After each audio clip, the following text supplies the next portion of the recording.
Volume 3. Capítulo 4. Alguns dos comerciantes vindos de Blumon. Qualquer comerciante afiliado à Guilda Livre teria permissão para ficar em Rimuru, capital da Federação Jura Tempeste. Por enquanto, não estávamos cobrando nenhuma tarifa, isso poderia ser discutido entre nós, uma vez que eles confiassem em nós o suficiente e abríssemos uma diplomacia um pouco mais formal. Não tinha ideia do que deveríamos cobrar de qualquer maneira. Eu não sou um político ou não consigo calcular coisas assim. Posso ter agido todo régio e magnânimo sobre isso, mas sério, eu estava suando por dentro. Isso significava que qualquer comerciante que trabalhasse com a guilda de Blumon faria um bom negócio até que eu resolvesse tudo isso e parte dessa consideração voltaria para o bolso de Fuse. Porém, quanto tempo levaria para Blumon confiar em nós como nação? Não muito tempo, talvez, ou talvez nunca, mesmo depois de várias décadas. Eu estava preparado para esperá-los, e enquanto isso, poderia pelo menos me preparar para estabelecer alguns laços oficiais. Precisamos construir essa confiança primeiro, mas, ao mesmo tempo, precisamos descobrir quanto de um imposto seria apropriado. Teria que ser mais barato do que Farmuz, é claro, e seria importante aumentar nossas amenidades e espalhar a palavra sobre nosso histórico de segurança. Ainda não tínhamos terminado nossas estradas comerciais, então qualquer tarifa provavelmente poderia esperar até que tudo estivesse resolvido. Ainda havia muito trabalho a fazer, mas pelo menos as coisas estavam acertadas entre nós e Fuse. E Blumon era um país pequeno, a ascensão de uma nação com rotas comerciais e um líder amigável que as oferecia tinha um significado importante. Se pudéssemos incluir a segurança garantida em toda a região no bolo, Blumon poderia lucrar muito com isso. Isso se eles pudessem confiar em nós o suficiente para nos comprometermos, claro. Agora, vamos deixar Fuse levar essa oferta para casa e voltar com um relatório mais detalhado. Eu não sabia como seria, mas esperava que as coisas fossem em uma direção mais positiva de agora em diante. Quanto a Yon e sua banda, eles ficariam aqui por um tempo. Se ele ia ser nosso campeão matador de Lords Orcs, ele precisava ter uma aparência adequada. Akuro provavelmente o estava treinando duro naquele momento. O homem tinha uma quantidade decente de talento natural, mas não força suficiente para se tornar uma lenda. Apenas dar a ele uma arma grande e longa para carregar o transformou em um homem diferente, mas precisaríamos mais do que isso. Em vez de apenas confiar em sua força física e instintos para a batalha, Akuro pensou que ele precisaria ter controle sobre algumas artes também. Equipá-lo não foi um problema. Acontece que tínhamos em mãos matérias-primas de uma aranha cavaleira recentemente espancada e imaginei que poderíamos usá-las para dar a ele a melhor arma e armadura que ele já viu. Até que isso fosse resolvido, seu treinamento se concentraria mais em seu corpo e mente. Na batalha, haviam 3 coisas que importavam: velocidade, ataque e defesa.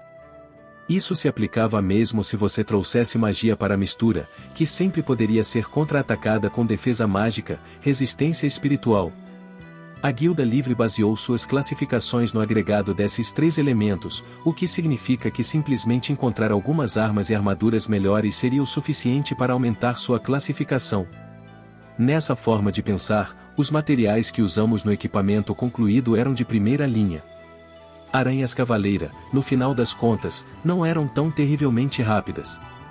Pode parecer o contrário, considerando como eles podem atacar com várias pernas ao mesmo tempo, mas mantenha o bom senso e ficará claro que elas não estão se movendo com muita agilidade.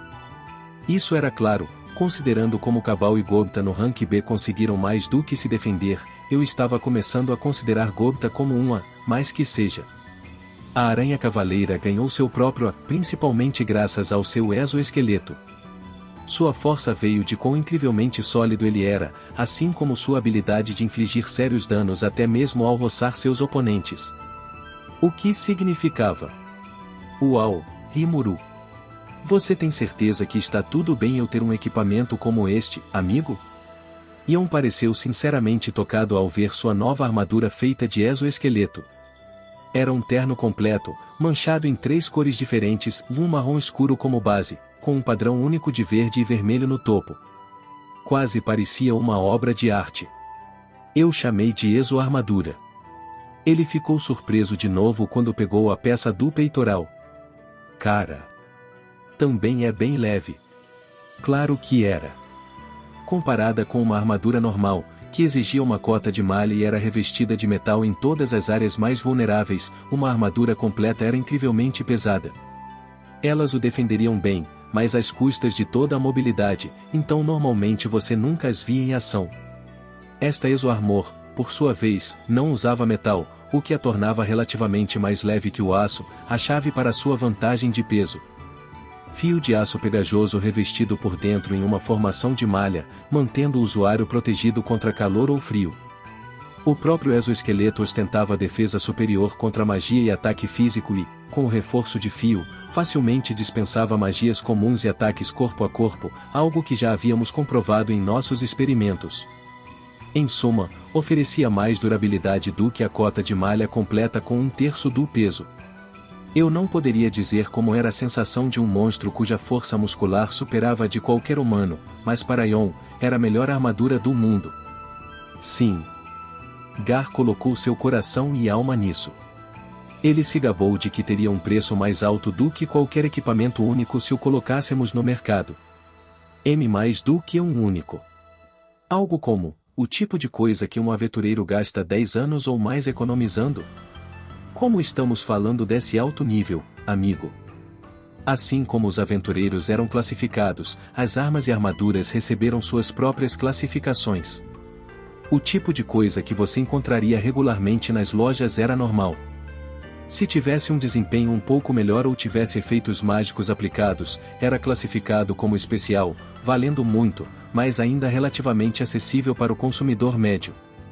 Em um mundo como este, onde a morte sempre estava à espreita, você queria o melhor equipamento que pudesse pagar, então a maioria dos aventureiros pega a estrada com uma gama completa de equipamentos especiais. No entanto, mesmo esse material ainda não era nada comparado a um trabalho de primeira classe, feito por um mestre da forja e com preço como tal. O tipo de arma ou armadura de estatística quebrada que aumentava a posição do usuário no momento em que ele a agarrava. Esse tipo de coisa de primeira série era classificado como raro, e acumular um conjunto completo de equipamentos raros era uma espécie de símbolo de status nos círculos de aventureiros. Qualquer pessoa que conseguisse o feito era reverenciada e respeitada como uma pessoa que poderia realizar o trabalho. A armadura feita por Gar era composta de peças raras e foi por isso que Cabal e seu bando ficaram tão felizes em recebê-la. E no topo, havia um nível até mesmo acima deste nível mais alto, equipamento com desempenho de quebrar o mundo. Peças primorosas feitas por antigos mestres apenas com os melhores materiais, sem levar em conta questões como custo de produção e lucro. Eles eram chamados de únicos. Os armeiros nas grandes cidades decoravam as paredes de suas lojas com isso para fins publicitários, a nobreza os guardaria com carinho como herança de família. Eles eram os melhores dos melhores e não haviam muitas dessas peças por aí, apenas aumentando seu valor de raridade. Por exemplo, esses tipos de itens únicos foram equipados por todos os membros dos amigos pessoais de Gazel, junto com seus cavaleiros Pégasos. O orgulho de uma nação de artesãos, pode-se dizer.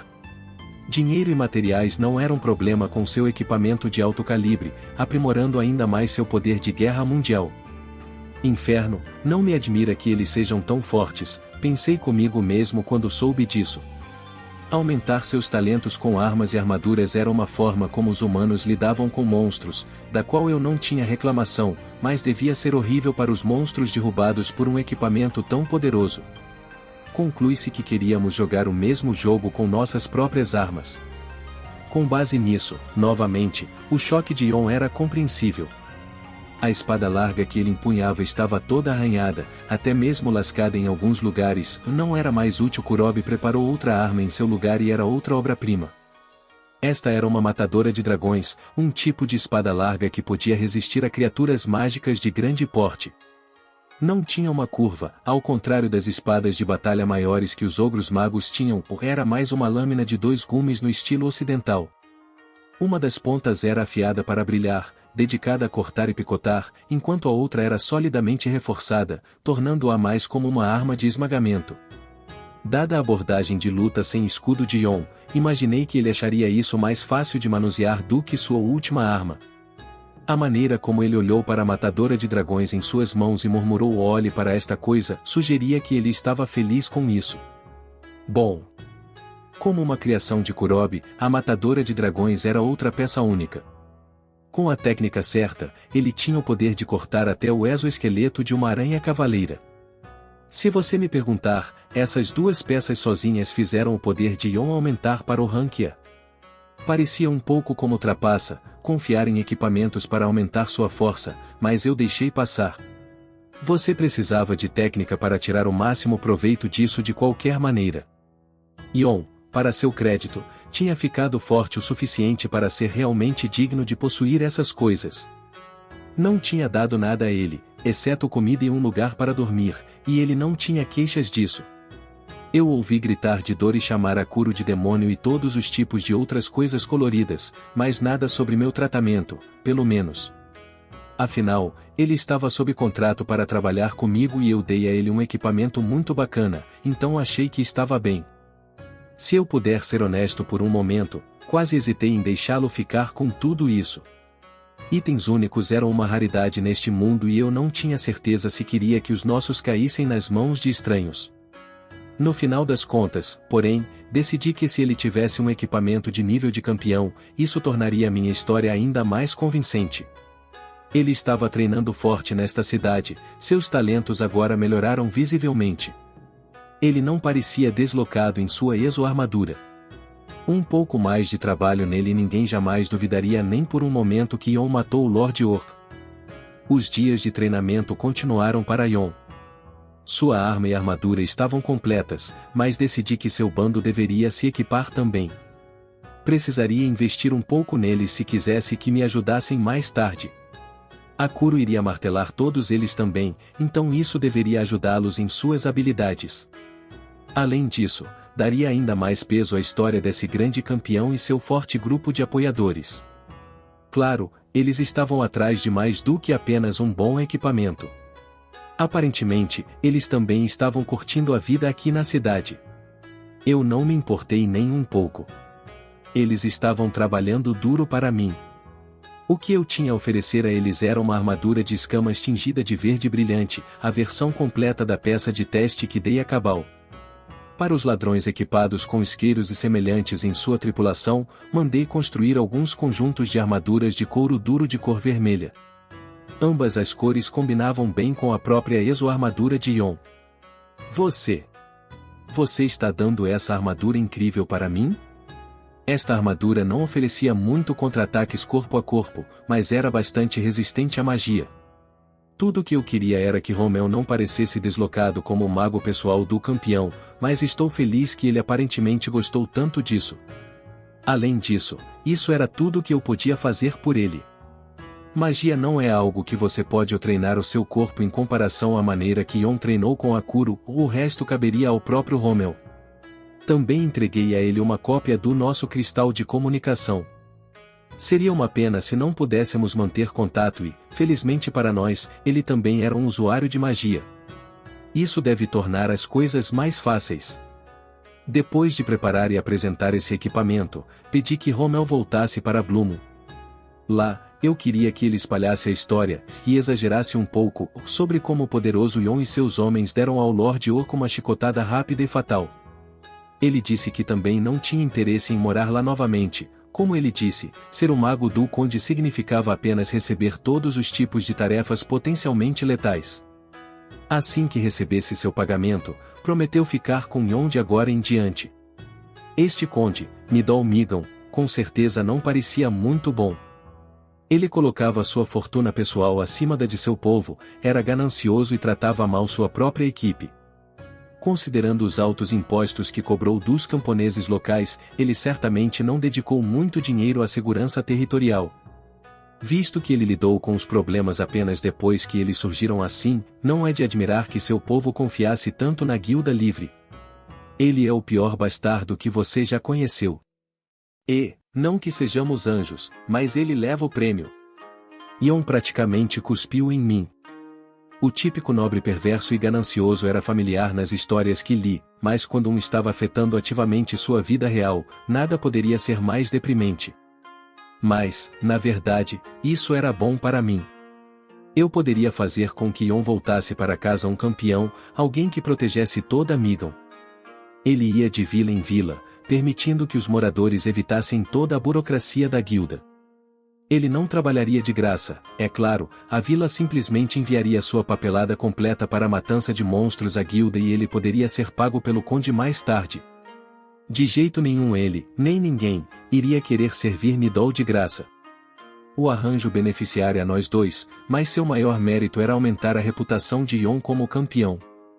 Ele ganharia os agradecimentos de quem salvasse e as histórias de sua força e sinceridade se espalhariam por todo o país. Isso, por sua vez, aumentaria a reputação dos monstros que o apoiavam, ou seja, nós. Praticar seu comércio pelas aldeias não seria fácil, mas manter sua base de operações aqui, em Rimuru, simplificaria muitas coisas. Um cristal de comunicação poderia ser ativado por qualquer um dos xamãs que cada aldeia tivesse pelo menos um ou dois, então decidi passar um monte de cópias de cristais por aí. Eu poderia basicamente duplicá-los de graça, graças ao apoio do grande sábio. Era apenas uma questão de processar as pedras mágicas dos monstros e cristalizá-las com uma pureza autossuficiente. Eu mantive isso em segredo, já que se essa história circulasse parecia que iria voltar para me morder. Esses cristais sempre poderiam ser roubados, é claro, e não havia muito que eu pudesse fazer a respeito. Esse era o problema de cada aldeia e eu não via necessidade de cuidar tanto assim deles. Seria parte de suas vidas normais enfrentar, para que pudessem lidar com isso por si mesmos. Então, recebendo o feedback de Rigurd e dos Ogros Magos, nós gradualmente resolvemos os detalhes por trás da operação Torne Yon um campeão. Podemos ter feito um contrato, mas ele não era exatamente meu subordinado, aparentemente, estávamos trabalhando em cooperação um com o outro. O que foi ótimo, porque significava que eu não precisava pagar a ele um salário. Sério, ainda não tínhamos nenhuma moeda externa, então, se for pensar bem, eu que deveria estar cobrando o aluguel dele. Não adianta ser tão mesquinho, no entanto. Foi por isso que dei a ele hospedagem e alimentação de graça. Outra motivação minha, falando desta cidade, era que eu queria anunciar este lugar. Eu tinha ouvido falar sobre como as pessoas que enfrentam dificuldades em seus vilarejos locais vão para a cidade grande para tentar ganhar a vida. Por que não vir aqui? Eu não esperava que humanos e monstros estivessem de braços dados durante a noite, mas novamente, eu estava pensando em longo prazo. Várias semanas depois, todo o equipamento de Yon estava pronto. Finalmente tínhamos seus cavalos e seus cristais de comunicação. No entanto, reunir 31 unicórnios selvagens foi uma grande provação. Bestas mágicas B+, cada uma delas. Fortes. Mas esse não era o bando fora da lei de antes. Akuro treinou Yon e seus homens até o ponto em que eles estavam quase irreconhecíveis de algumas semanas atrás. Nenhum deles iria desmaiar mais ao ver uma criatura mágica. Você podia contar com esses caras agora e com seus novos equipamentos, eles tinham o ar de bravos guerreiros experientes em batalha. Mais do que dignos de acompanhar um campeão. Bem, tem sido divertido, amigo. Por enquanto, é um adeus, Rimuru. E com isso, Yon partiu, prometendo usar esta cidade como base para suas atividades futuras. A nascida da magia Mirra empurrou suas emoções profundamente enquanto caminhava pela floresta.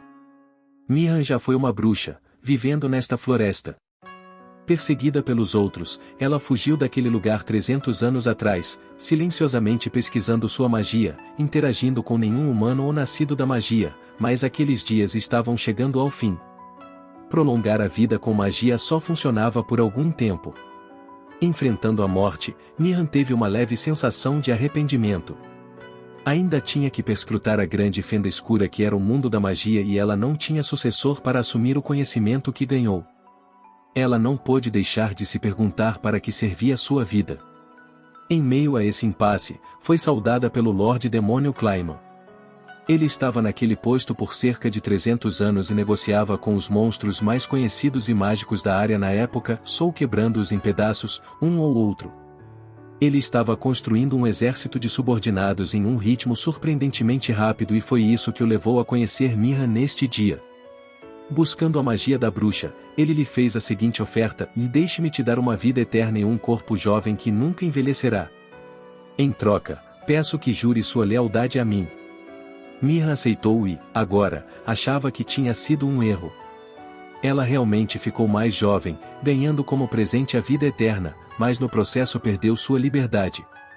Foi uma barganha terrivelmente injusta e desigual. Para o Lorde Demônio, enganar alguém com tanto conhecimento mágico e tão pouca experiência com o mundo exterior quanto Mirra era como tirar doce criança.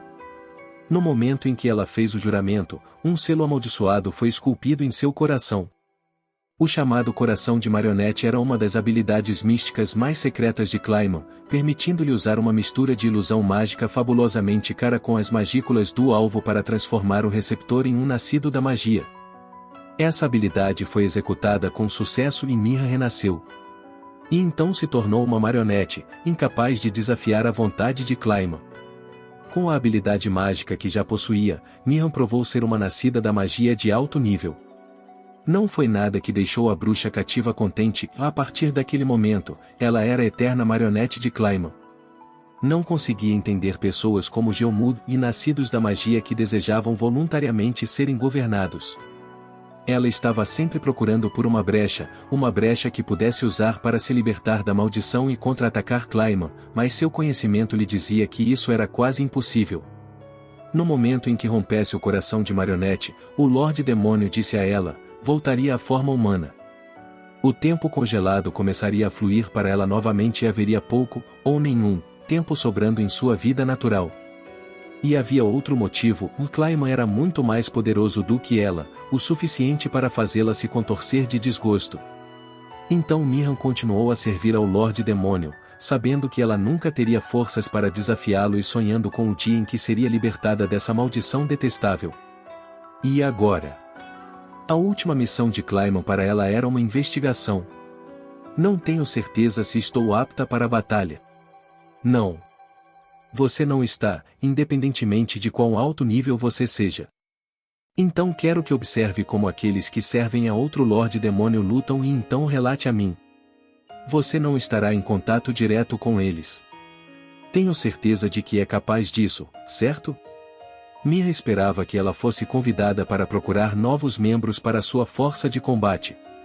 Ficou desapontada. Em vez disso, o Lorde Demônio mostrou um sorriso sereno e deu suas ordens. O Lorde Demônio Clayman, o próprio mestre das marionetes, podia manipular seus subordinados como fantoches e agarrar os corações daqueles que encontrava. Apenas um bem pequeno e seleto grupo de pessoas poderia chamar a si mesmos de amigos de Clayman. O resto de sua força eram meras ferramentas, incapazes de resistir até que fossem reduzidas a nada. Se quisessem viver, sua única opção era cumprir as tarefas que lhes eram confiadas. Essa missão também já estava gravada em pedra, no que dizia respeito a Clayman. Se Mirra dissesse mais alguma coisa, isso iria apenas irritá-lo. Eu entendo, disse ela, suprimindo suas próprias emoções. Ela tinha que segui-lo. Tudo o que pôde fazer foi acenar com a cabeça. Se arrependimento matasse, sussurrou.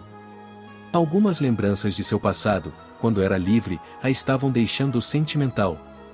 Tirando-se disso, voltou a se concentrar em sua missão, espalhando a habilidade ilusória de detectar magia pela área local. A magia era usada para sentir as magias ao seu redor, mas quando combinada com a habilidade extra-sentido mágico, ela podia ler informações de um raio ainda mais amplo.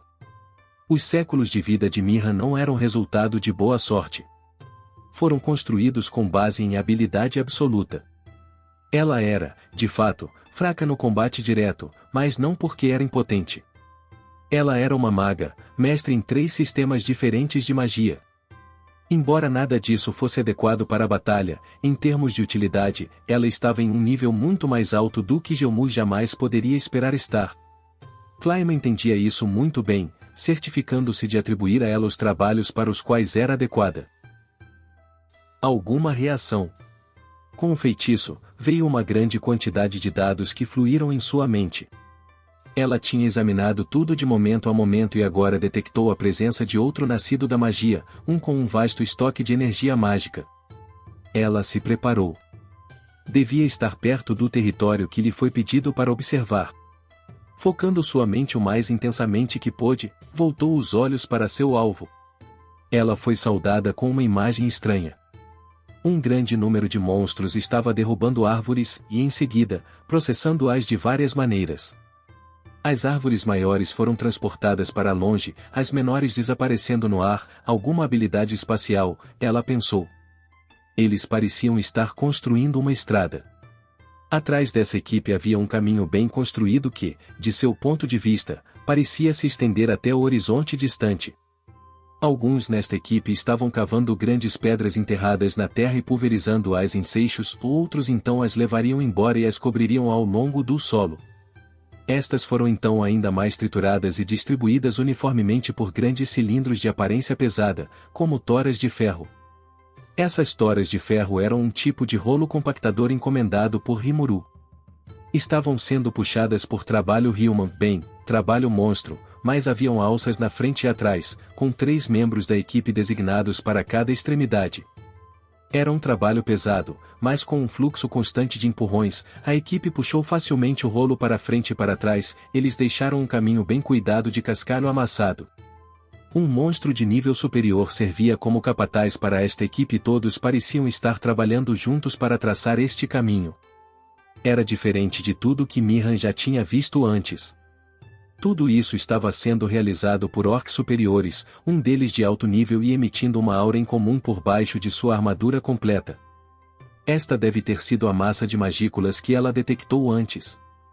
Então o Lord Orc venceu e ele evoluiu.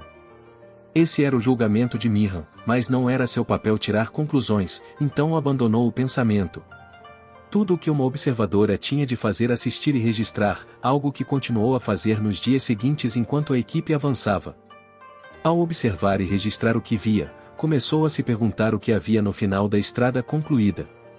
Ou pode ser melhor continuar observando o monstro-alvo, mas acho que devo ampliar um pouco minha coleta de informações. Clayman era um Lorde Demônio cauteloso e pragmático. Ele sem dúvida perguntaria. Conhecendo-o há tanto tempo, Mihan poderia facilmente imaginar isso, embora ela não pudesse negar que também queria fugir do estresse de observar continuamente um nascido da magia mais forte do que ela sem ser detectada.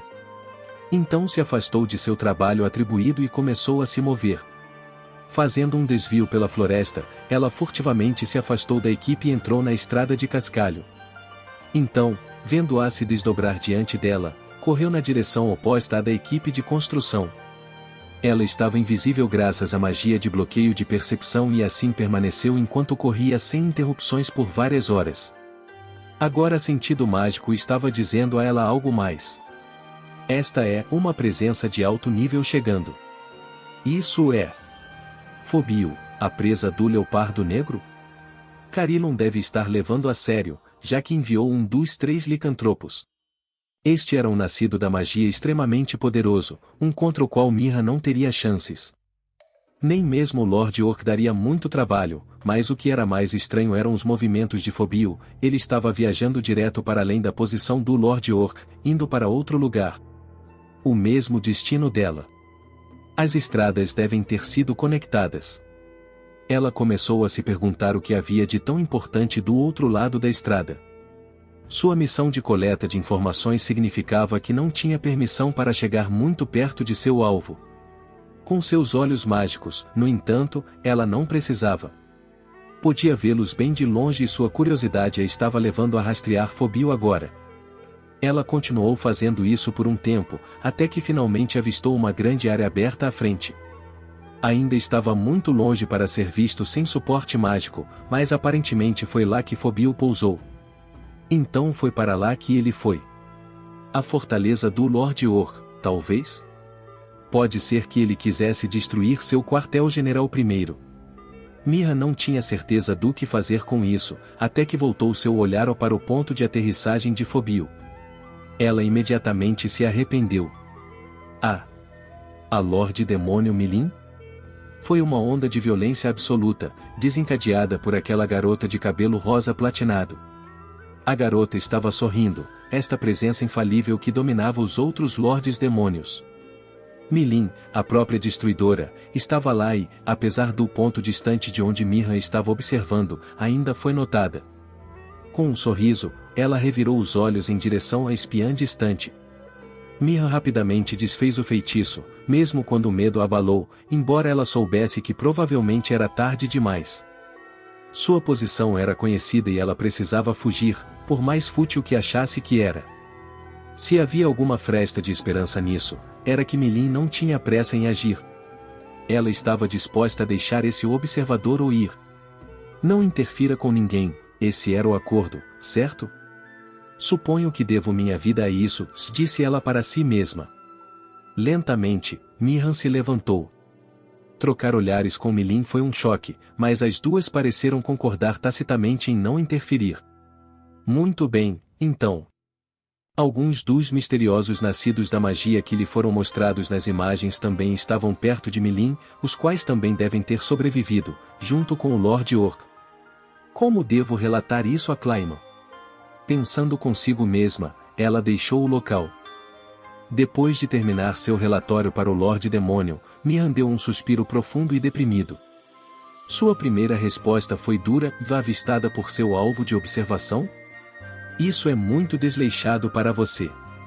Só lembrar disso já a deixava enojada. Se você não consegue nem realizar o trabalho que lhe foi atribuído, realmente não tem valor para mim. Não posso deixar que morra de qualquer jeito, então, por favor, tente ser mais cuidadosa no futuro. Continue observando e espere por suas próximas ordens, continuou Clayman maldosamente. Para ele, Mihran não tinha valor, assim como Gelmud. Esse era o tipo de homem que ele era. O mestre das marionetes era, como seu apelido sugeria, um excelente comandante do trabalho de outras pessoas, mas nunca tratou seus servos como algo especial. Era uma relação mestre-escravo. Eu falhei. Falhei completamente. Por que eu tive que prometer minha fé a um homem assim? Empurrando suas emoções de volta, Mihran voltou seu foco para outro lugar. Se ela queria viver, não podia se dar ao luxo de falhar na próxima vez.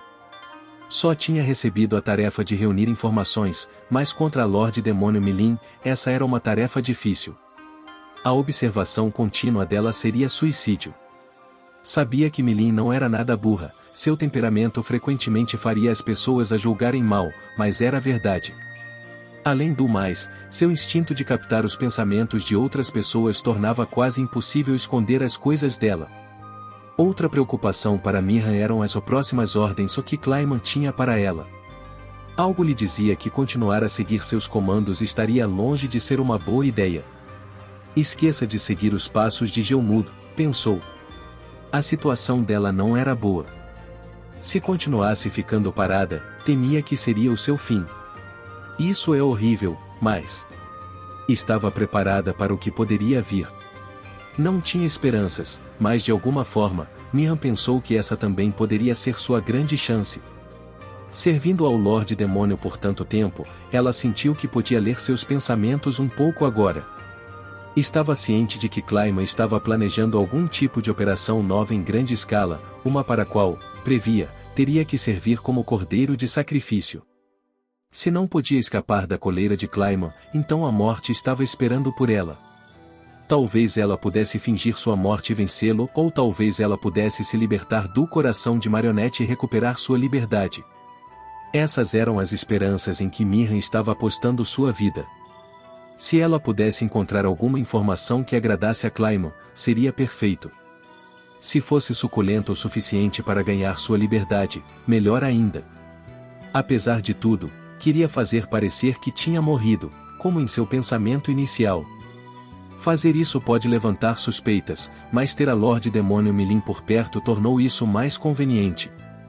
Se Milin decidisse causar um pouco de confusão, isso atrairia a atenção de todos os cantos. Seria mais do que suficiente para atrair os olhos de Clayman e, depois disso, Mihran significaria pouco ou nada para ele. Ela tinha se decidido. Não conseguia saber o que Milin poderia fazer, mas se a destruidora estivesse em movimento, seria uma grande pedra que ela estaria jogando no lago. Quanto mais ondulações resultassem, menos a presença de Mihran se destacaria. Não havia necessidade de pressa nisso. Clayman não era um Lorde Demônio com quem se devia brincar. Ele perceberia um plano de ação incompleto. Por enquanto, ela precisava permanecer na obscuridade, cumprindo fielmente suas ordens. Então Miriam ficou sentada em silêncio, esperando o tempo para continuar. O Lorde Demônio Clayman fechou sua conexão com Miriam e zombou. Ele tinha sido um pouco duro com a bruxa, mas até agora tudo ainda estava de acordo com o plano. Dado o comportamento de Milin na cúpula, ele presumiu que ela iria direto para a floresta. Com base nisso, não seria bom para ela pensar que ele não estava interessado nesses monstros misteriosos. Foi ele quem idealizou e apoiou esta conspiração em primeiro lugar. O que Clayman queria era um Lorde Demônio que servisse como seu fiel fantoche e agora que algumas incertezas estavam se tornando conhecidas, apoiar quem quer que sobrevivesse como um futuro Lorde Demônio parecia perigoso para ele. Eles seriam muito perigosos para lidar, muito menos se tornar um de seus subordinados. Se ele pudesse agarrar algum tipo de fraqueza inerente a seu alvo, isso era uma coisa, mas Clayman não tinha intenção de dominar com força total, como Carrie faria. Mas não havia necessidade de explicar tudo isso. Apenas indicar que ele estava interessado, ou fazer Milin pensar isso, funcionaria bem sem plantar nenhuma semente de dúvida em sua mente. Além disso, sua verdadeira missão era atrair Frey para se juntar a ele e, enquanto isso, manter a atenção de Milin focada no misterioso nascido da magia liberava um pouco seus próprios movimentos. Ele tinha certeza de que Milin estava se regozijando agora, rindo sobre a vantagem que ela tinha sobre ele. Graças ao seu aguçado senso de intuição, qualquer tentativa de enganá-la geralmente terminava em fracasso. É por isso que ele precisava que Mira levasse sua missão tão a sério quanto possível e se Milin se livrasse dela no processo, isso também não seria um grande problema. No momento em que Milin a viu, o papel de Mira e sua vida acabaram. Ter Milin apagando-a não faria mal a Clayman. A esta altura, Mira é um peão do qual posso me livrar. Eu obtive todo o seu conhecimento. Ela é praticamente inútil na batalha. Já era hora de se livrar dela de qualquer maneira. Isso funciona bem para mim, se ele meditou friamente. Mas então... Tão terrível como sempre, não é, Clayman? Triste ouvir isso. Você precisa tratar suas ferramentas da maneira certa, ou então elas irão quebrar. Laplace não te disse isso? A aparente resposta aos sussurros de Clayman veio de uma presença nebulosa em um canto da sala. Ela se revelou uma jovem usando uma máscara de palhaço, uma com marcas de lágrimas correndo de seus olhos. Sua voz estava igualmente desamparada.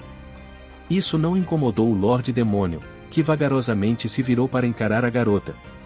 Ah, você voltou, Teari? Isso foi rápido. Ele se dirigiu a ela com uma espécie de profundo afeto, apesar de ela ter entrado na sala sem avisar. Isso era raro para Clayman, mas mesmo assim era esperado. Esta era uma das poucas amizades verdadeiras do Lorde Demônio. Teari, a palhaço triste, muito parecido com Laplace, o palhaço maravilha, seu colega de trabalho e vice-presidente dos palhaços moderados, era uma velha companheira de Clayman. Foi muito difícil dessa vez. Eu não conseguia me mover com muita liberdade no território de Frey. Afinal, ela é uma Lorde Demônio. Eu posso imaginar. Você não foi notada, foi? Sem problemas lá. Missão completa. Eu sou parte dos palhaços moderados, você poderia aprender a confiar em mim um pouco mais. Clayman deu a ela um sorriso satisfeito. Sim, Teari. Só me preocupo que você esteja colocando seu pescoço em risco demais. A preocupação que sentia por Teari era evidente em sua voz. Era um tom muito diferente do que ele usou com Mira um momento atrás. Qualquer um podia ver que qualquer preocupação que ele tivesse por Teari era uma coisa genuína. Você já pode parar de me tratar como uma criança? Sim, claro, Teari, mas você ouviu a notícia? Milin parece ter gostado bastante daqueles nascidos da magia. Isso está ficando ainda mais interessante do que eu pensava. Quem diria que a própria Milin iria espancar um dos 3 licantropos de Carillon? É um prazer ver o desenrolar disso. Bem, é justo, respondeu Teari interrogativamente. Mas como você acha que está indo? Eu não vi suas gravações de bola de cristal ainda, mas essas gravações mágicas são realmente incríveis o suficiente para manter o interesse de Milin? Clayman podia sentir sua curiosidade. Ele não fez nenhuma tentativa de esconder seu próprio coração dela. Bem, para ser honesto, suponho que eles não possam continuar sendo ignorados. Só em termos de força, eu seria facilmente capaz de despachá-los. Ele parou para pensar por um momento, escolhendo cuidadosamente suas palavras. Mas Laplace estava cismado com eles. Ele o sentiu algo, foi assim que ele colocou. Achei que ele estava pensando demais, mas se tanto o Lord Orc quanto esses misteriosos nascidos da magia sobreviveram, isso me faz pensar melhor sobre isso. Sério? Teari parecia convencida com essa avaliação. Bem, se ela continuou, se foi o suficiente para enervar aquele pequeno sorrateiro do Laplace, tem que haver algo aí, não é? Ou eles e o Lord Orc fizeram as pazes, ou um lado está subjugando o outro, ou talvez algo mais. É difícil julgar isso agora, eu acho, enquanto não sabemos. Precisamos pelo menos saber o que a Lorde Demônio Milin acha tão fascinante sobre eles. Certamente, não posso discordar disso. Certo? Você não está agindo como você mesmo, Clayman. Você geralmente é muito mais cauteloso com essas coisas do que isso. Esse comentário mordaz forçou Clayman a reconsiderar sua abordagem. Se algum monstro sob seu controle fizesse essa declaração, ele não teria pensado nisso com sinceridade. Poderia tê-lo enfurecido a ponto de matar a pobre criatura. Talvez eu esteja um pouco precipitado aqui. Suponho que seria melhor coletar mais informações de uma variedade de ângulos antes de tirar conclusões. Sim, acho que você está certo. Então, seguindo o feedback de Teari, Clayman decidiu investigar um pouco mais os nascidos da magia. Ele não tinha interesse em recrutá-los, seus objetivos ainda eram os mesmos. A única questão que ele queria resolver vinha em que Milin estava tão interessada neles.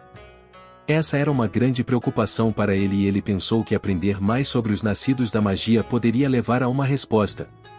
Caso contrário, para um Lorde Demônio como Clayman, nascidos da magia de alto nível dificilmente importariam. Recompondo-se, Clayman decidiu ouvir o relatório de Teari. Então, como sua investigação acabou? Bem, parece que Frey não tem intenção de se envolver na floresta de Jura. Ah, então ela não vai se mover? Você entendeu o que estava acontecendo lá? Oh, absolutamente. Teari sorriu. Ela aceitou este trabalho porque Laplace estava ocupado com outra tarefa.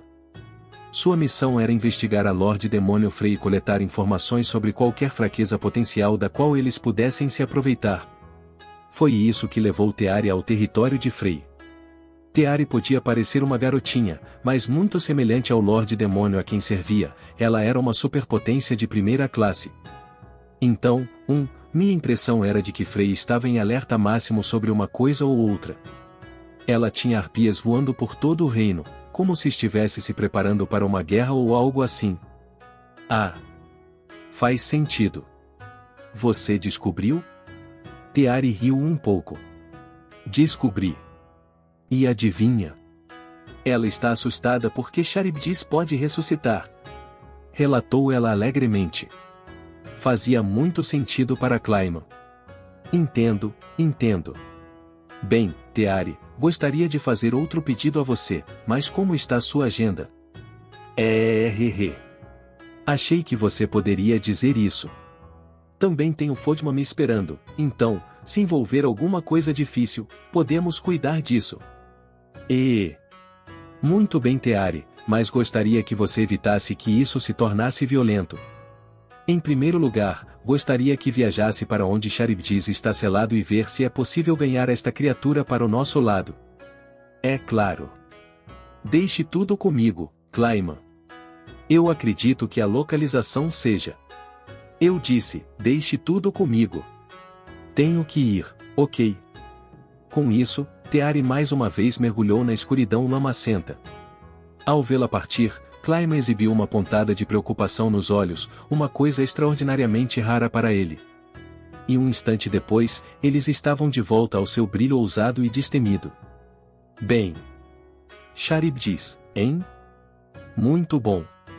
Se seu poder está realmente à altura dos padrões de um Lorde Demônio, mal posso esperar para ver o que ele oferece. O sussurro foi entregue com um sorriso alegre enquanto ele descia em seus próprios pensamentos.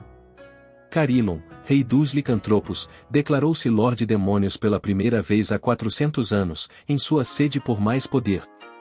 O mundo estava em uma grande era de revolta naquela época, com Lordes Demônios entrando e saindo de cena em um ritmo vertiginoso, e ele fez a mudança perto do fim de uma grande guerra mundial, uma lenda que ocorreria a cada 500 anos.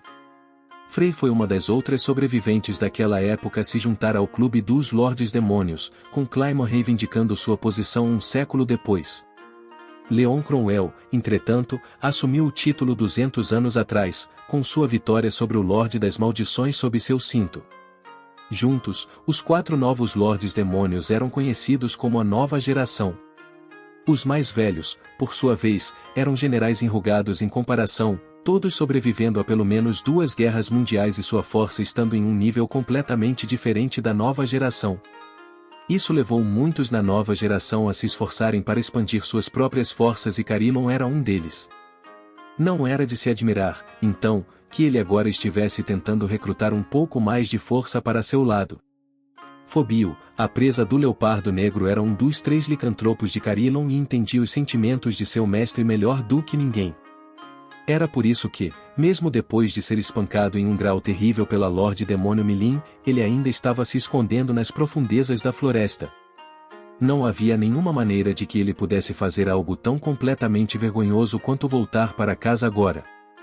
Se ele explicasse tudo para Carilon, seu mestre sem dúvida iria rir e perdoá-lo, mas o orgulho de Fobio se recusou a permitir isso. Não corresponder às expectativas de Carilon, o homem que salvou sua vida, seria insuportável. Eu não posso deixar isso acontecer. Ele meio que uivou no ar. Por favor, acalme-se, Sr. Fobio. Essa derrota era inevitável. Nem mesmo Lord Carilon conseguiu conter a raiva de Milin. Calem-se. Lord Carilon nunca iria mostrar sua cara feia novamente se isso acontecesse com ele.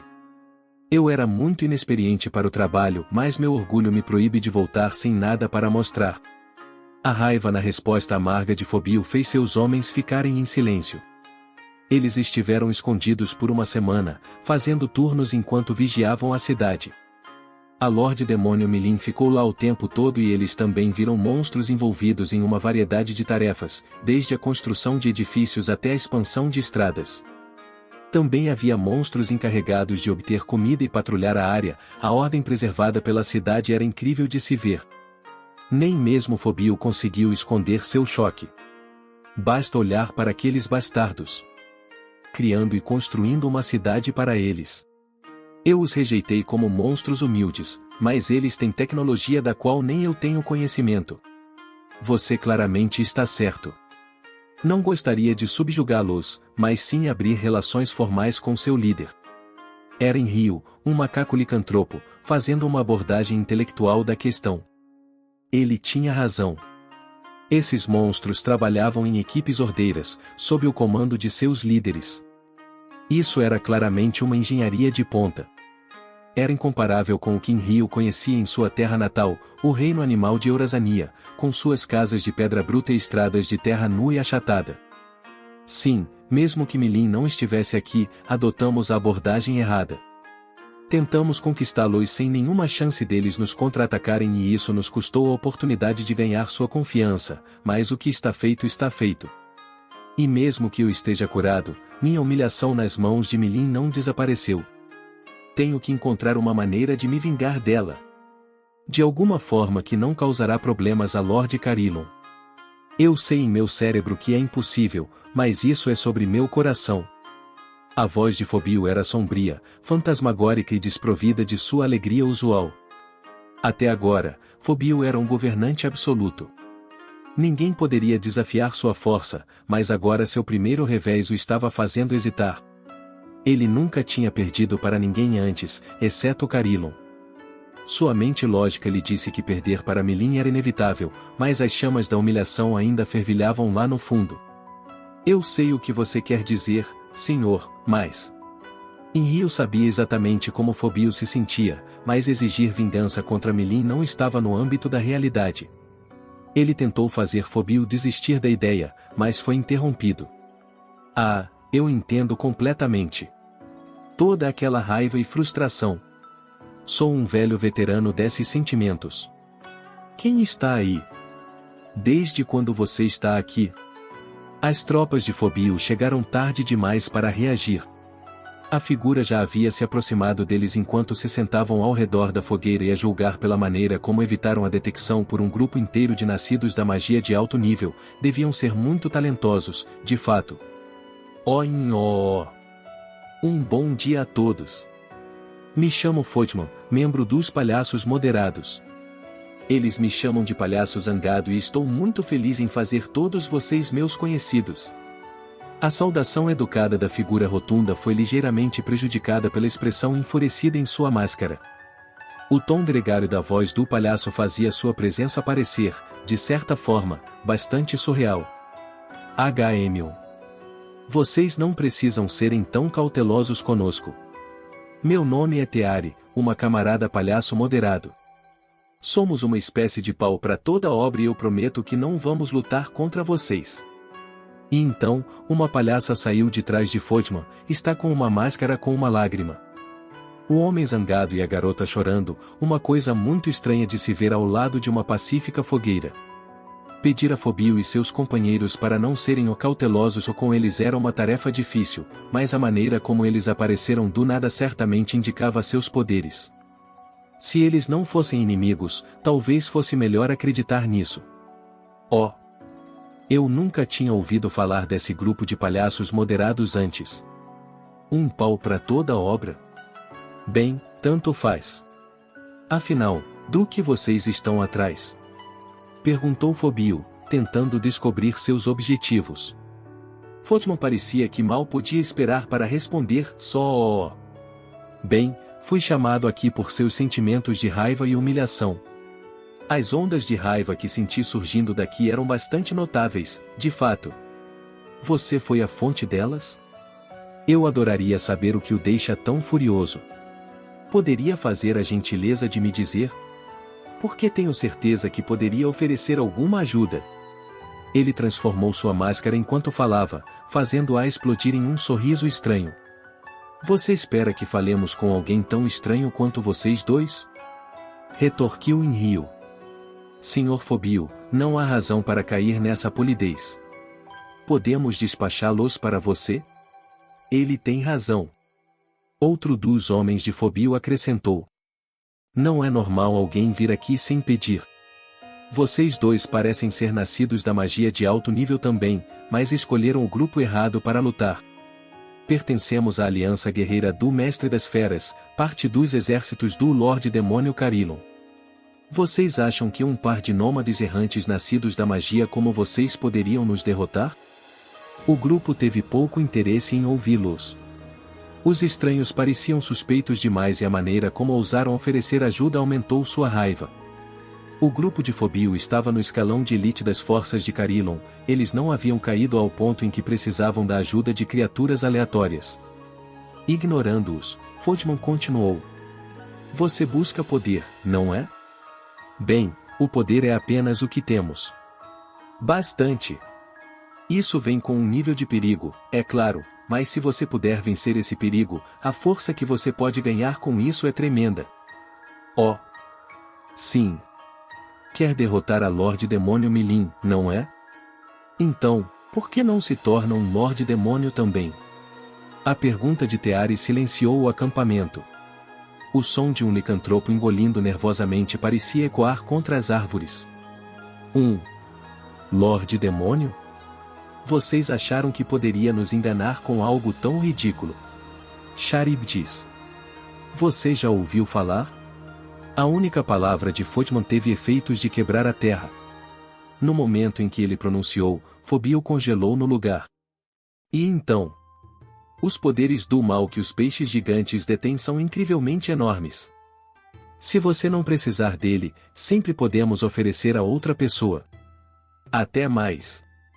Teari desferiu o próximo golpe. Gesticulando para Fodman, ela se virou e se preparou para ir embora. É assim que o diabo tenta, fazendo você entrar em pânico, roubando sua capacidade de tomar decisões e bloqueando sua capacidade de pensar racionalmente. Esperem. Phobio a deteve, derrotado por suas próprias ambições. Não, Sr. Phobio. Você não pode dar ouvido a essas pessoas. Me falem mais, perguntou Phobio, ignorando seus homens. As chamas do desejo enlouquecido dançavam em seus olhos enquanto ele os virava na direção de Fodman. Talvez essa fosse sua chance de assustar Milin com todo o seu poder. Poderia até deixá-lo governar as terras como um Lorde Demônio. Nada disso era mais um sonho. E imaginar isso fez Phobio perder toda a compostura. Não. Eu nunca gostei disso para começar. Por que o Lorde Demônio me escolheu para despachar um único Lorde Orc fracote? Não preciso aceitar essa merda. Sim. Se é um novo Lorde Demônio que eles precisam, ninguém deve reclamar se eu assumir o elmo. Se isso me deixar mais forte, tenho certeza de que Carillon vai rir disso de qualquer maneira. Phobio, propenso a pensar precipitadamente mesmo nos melhores momentos, ficará completamente fascinado pelas palavras doces de Teari e Fodman. Oh! Uma bela decisão, Sr. Phobio. E a correta. Quem além de você poderia se tornar um Lorde Demônio? Você está pronto para isso, então? Acrescentou Teari. Bem, faz sentido para mim. Alguém forte deve ser o Lorde Demônio, senão seria um erro terrível. É o que eu também acho e você é o homem certo para o trabalho, Sr. Phobio.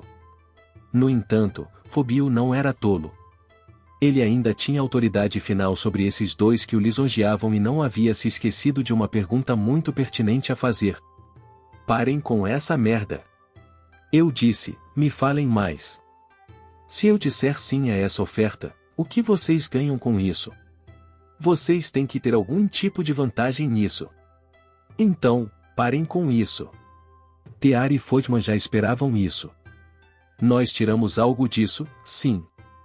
Se você se tornar um Lorde Demônio, Sr. Phobio, esperamos que possa nos fazer um pequeno favor depois. Com sorte, você será capaz de nos acomodar em algumas áreas? Oh! E dificilmente poderíamos subjugar Charybdis sozinhos. Nós descobrimos onde ele foi confinado e tudo mais, mas se não pudéssemos domar, seria um desperdício. E quando estávamos pensando sobre o que fazer a respeito, quem deveríamos encontrar senão você, Sr. Phobio? Isso era aceitável o suficiente para convencer Phobio. Tudo bem, mas como vocês sabem que posso domar Charybdis mais do que... Não se preocupe. Tenho certeza de que você terá sucesso na tarefa, Sr. Phobio. E mesmo se falhar por algum evento incrivelmente improvável, não exigiremos nenhuma reparação de você. Só cobramos dos nossos clientes se eles ganharem. Com relação a isso, pelo menos, você pode colocar toda a sua confiança nos pau para toda a obra dos palhaços moderados. Phobio pensou. Então, quando eu me tornar o Lorde Demônio, eles querem que fique claro quem me ajudou mais. Nesse caso, talvez fosse melhor deixar o exército do Lorde Demônio Carillon. Esse movimento poderia lhe fazer bem, quer ele tivesse sucesso ou não. Phobio tinha sede de poder. Ele também se sentia confiante de que poderia domar Charybdis. Em vez de temer o fracasso, ele já tinha certeza do sucesso, pronto para aceitar o negócio. Todos os elogios extravagantes desse par o fizeram sentir como se ele já estivesse sentado no trono de um Lorde Demônio, ou talvez, Phobio já estivesse preso em seu feitiço desde então. Tudo bem. Eu aceito sua oferta. Seguindo seus instintos, Phobio acenou com a cabeça, assinando os papéis que Teari lhe entregou. Phobio então se voltou para suas tropas e deu suas ordens finais. Quero que vocês voltem para Lorde Carillon e digam a ele o que eu concordei. Sr. Phobio? Mas... Escutem, rapazes, disse ele, interrompendo-os. Eu não vou causar nenhum problema para o Sr. Carillon, então diga a ele que estou desistindo de meu posto nos 3 licantropos e deixando sua força. Ninguém vai reclamar do que eu fizer se eu for apenas um mago que não é afiliado a ninguém. Além disso, estou indo a lugares. Eu vou ficar mais forte. Forte o suficiente para devastar o mundo. E vou fazer Milin reconhecer isso. Nada poderia mudar a mente de Fobio, uma mente que estava quase anormalmente voltada para a vingança contra a Lorde Demônio que o desprezou. Como se seus sentimentos imperecíveis de humilhação e raiva o estivessem empurrando para a frente. Inri o observou em silêncio, pensando e observando enquanto seus companheiros exortavam Fobio a reconsiderar. Depois de todos os anos em que fora seu confidente mais próximo, ele sabia muito bem que, uma vez que se decidisse, não seria fácil fazê-lo reconsiderar. A vontade de Fobio era firme e seu coração não se comoveu. Assim. Muito bem, senhor. Vou me reportar primeiro a Lord Carillon. No entanto, a força de Charybdis ainda é desconhecida. Eu sugiro que você tome cuidado com isso, não espere que coma de sua mão tão facilmente. E com isso, ele partiu, levando seus companheiros com ele. Considerando o pacto de não agressão que os Lordes Demônios tinham uns com os outros, Fobio começar uma briga com Milin poderia se tornar uma crise séria. Inrio precisava conversar com Carillon e tomar medidas antes que isso acontecesse. Foi com alguma relutância que ele saiu, mas não podia se dar ao luxo de fazer nada tão estúpido quanto deixar que suas emoções ditassem suas prioridades. Além disso, era uma ordem e feita com o poder de raciocínio que ainda tinha em mente. O Sr. Fobio não é idiota. Não posso pensar que ele será enganado por muito tempo por aquela dupla estranha. E mesmo que este Charybdis realmente exista, o Sr. Fobio deve ser capaz de domesticá-lo. Ele escolheu ter fé em Fobio. Com Inrio a caminho, as únicas pessoas que restaram foram Teari, Fodman e Fobio. Bem, vamos indo então? Sim. Mal posso esperar para mostrar a este Charybdis meu poder e quebrá-lo no chão. E com nossas forças combinadas, vamos transformar aquela Lorde Demônio Milin em um bebê chorão. Sim. Você com certeza vai. Estou totalmente torcendo por você também, então não baixe a guarda. Pronto para ir. Teari e Fodman acenaram para que Fobio os seguisse. Após uma curta jornada, eles chegaram a uma pequena caverna, bem no coração da floresta de Jura. Charybdis está aqui? Claro que está. Ele ainda não ressuscitou, entende, mas você ainda pode sentir seu desejo de destruição borbulhar no ar. Amamos essas emoções, então foi assim que as descobrimos. Havia um sorriso maligno no rosto de Fodman enquanto ele falava. Fobio não percebeu, extasiado como estava com a estranha aura que podia sentir da caverna. Agora, continuou o palhaço, deixe-me explicar como isso funciona. Ressuscitar Charybdis requer um grande número de cadáveres. Charybdis é uma espécie de forma de vida espiritual, essencialmente como um demônio. Temos que dar a ele um corpo físico, para que possa exercer seu poder neste mundo. Assim. Ele deu a Fobio um olhar de soslaio. Fobio podia ler o que significava. Ele engoliu em seco, nervoso. Esperem. Você está. Porque sim. Nós estamos. Para domar Charybdis, você deve instilá-lo em seu próprio corpo. Você se tornará um com ele. A voz de Fodman cresceu, revelando sua óbvia excitação. Acrescentou Teari. Se você quiser parar, agora é sua chance, ok? Este selo não durará muito mais tempo e, quando se quebrar, Charybdis acabará ressuscitado em algum campo de batalha ou luta de monstros ou o que quer que seja. Na verdade, ele provavelmente tentará usar os restos de seu poder para preparar os cadáveres de monstros de que precisa para ressuscitar e se isso acontecer, teremos passado por todos esses problemas por nada. Isso era verdade? Pode ser. Havia uma leve pontada de impaciência na voz de Teari. Se Charybdis ressuscitar automaticamente, duvido que seríamos capazes de controlá-lo. É apenas um puro impulso para a destruição, então não receberá ordens de ninguém, eu acho. Nem mesmo se o derrotarmos. Então, temos que abrir o lacre antes de ressuscitar e tirar seus poderes, ou não vai funcionar, continuou ela, escolhendo as palavras com cuidado. Seus olhos se voltaram diretamente para Fobio. Eles o esfaqueavam, assim como os de Fodman. Não haveria maneira mais eloquente de fazer a pergunta que eles estavam fazendo. Tudo bem, respondeu Fobio com firmeza.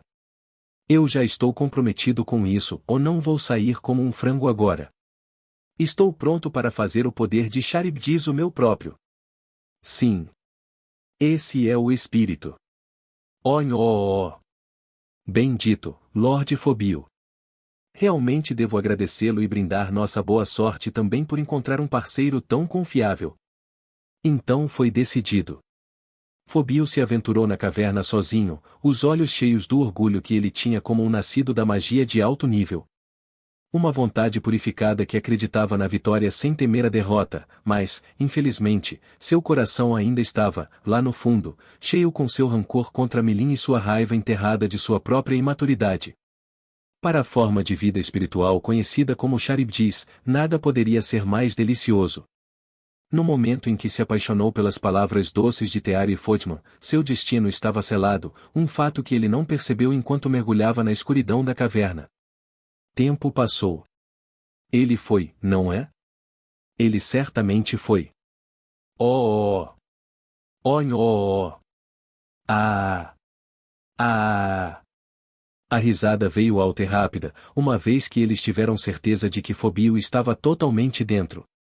Exatamente o tipo de pessoa que alguém esperaria estar servindo aquele cabeçadura do Carillon, hein?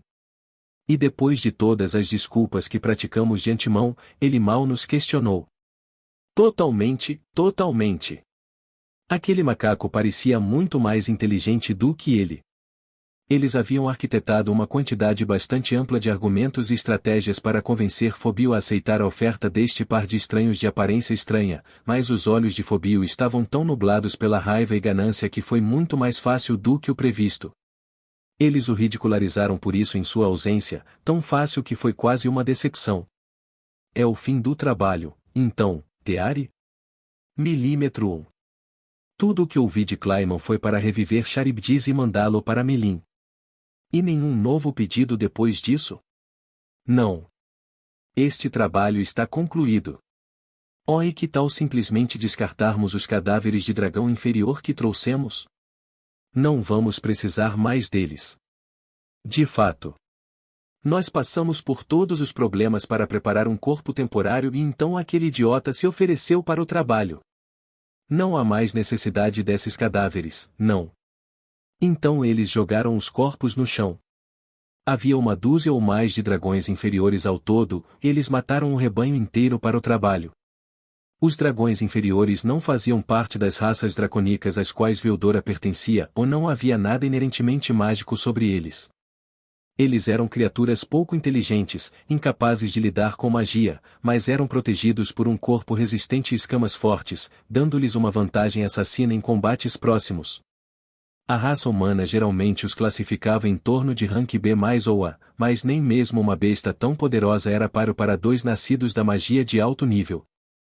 Suas vidas foram cruelmente tiradas e agora eles estavam sendo tratados como lixo.